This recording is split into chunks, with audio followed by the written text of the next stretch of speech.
వరి పొలాలు అయితే మనం ఇలా కోస్తాము. కోసిన తర్వాత దీన్ని ఎలా కట్టలు కట్టి తీసుకెళ్తాము, కట్టలు కట్టిన తర్వాత ఎక్కడ తీసుకెళ్తాము అనేది ఈ వీడియోలో నేను మీకు చూపిస్తాను. చూడండి.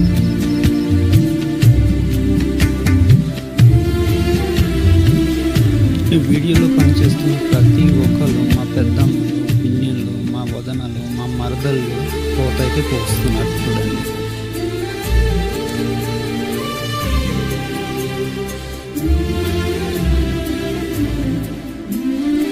వరి అయితే 2-3 రోజులు ఆరిన తర్వాత ఇలా కట్టలు కట్టి కాలంలో అయితే తీసుకెళ్తాము కుప్ప పెట్టడానికి. ఆ విజువల్స్ కూడా మీకు ఇప్పుడు చూపిస్తాను. చూడండి.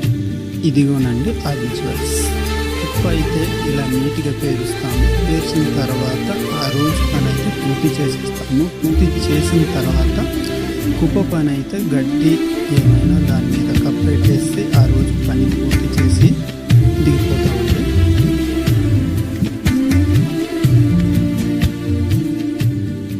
వీళ్ళందరూ ఎవరంటే కుప్పెట్టి దగ్గర కట్టలు మోయడానికి అయితే వచ్చిన వాళ్ళండి. కట్టలు మోసి అలసిపోయారు కదా, కాసేపు రెస్ట్ తీసుకుందామని గట్టులు అయితే కూర్చున్నారండి. కుప్ప పెట్టడం అయితే అయిపోయిందండి.